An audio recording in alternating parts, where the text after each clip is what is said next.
A couple of days ago, we got a phone call at the rectory around 7:30 in the morning, and it was the voice of a young child asking that question, is school open today? After the many days of blizzard-like conditions here in Boston, schools have been closed. A few of them have been reopened. But then, with the residual effect of returning to a normal life, we like things to be open, school for the most part. Also, highways and transit systems being open, businesses being open to maintain a normal way of life. In our spiritual lives, too, we hear about openness today. Things that are opening for our ears and our eyes. In our first reading, we have the moment where the eyes of our first parents, Adam and Eve, were aware of the good and evil, and they're given a choice. They are promised by the diabolical one that they will have knowledge, like the gods, of what is good and evil.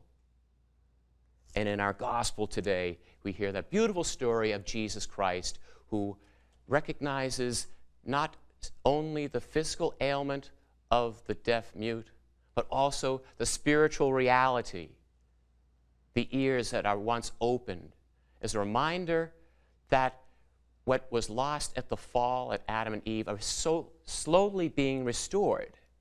And we share in that beautiful moment of reconnection with God by our baptism. That strange word, the Aramaic word ephatha, Jesus who groans.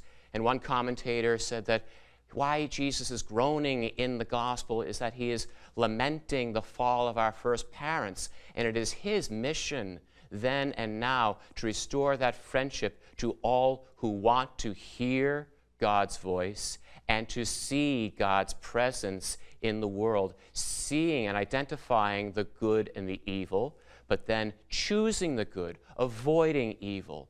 And we cannot do that without the love and mercy and peace of Christ, which begins in our baptism, when we are consecrated into his friendship.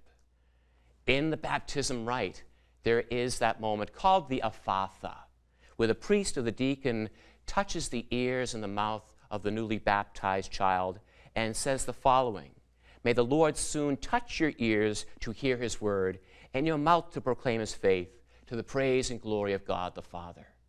The parents and godparents take up that responsibility of teaching the child the way of faith. And that faith can be challenged, not always choosing the good, but going to evil every once in a while. But that's not the end of the story. Jesus Christ invites us into moments like this sacred liturgy, which as church teaching is the privileged setting in which God speaks to us in the midst of our lives. He speaks today to his people who hear and respond. And how do we respond to God speaking to us, our open ears and our open hearts? Well, we respond by choosing the good when we see it. And then seeing the infirmed in our life, like those lovely people in the gospel today who bring the deaf-mute to Jesus. Who is it in our life that we need to bring to Jesus for healing? Those who have to be more open to receiving God's word. Bishop Morneau of Green Bay had a beautiful poem about openness. And it said, "The sign hung inside the window open, and with a flick of the wrist and with one quick turn, it read closed." Every day of our life, and as we prepare for Lent next week, we are given a choice between the two: open to God's word or closed to his love, mercy, and healing.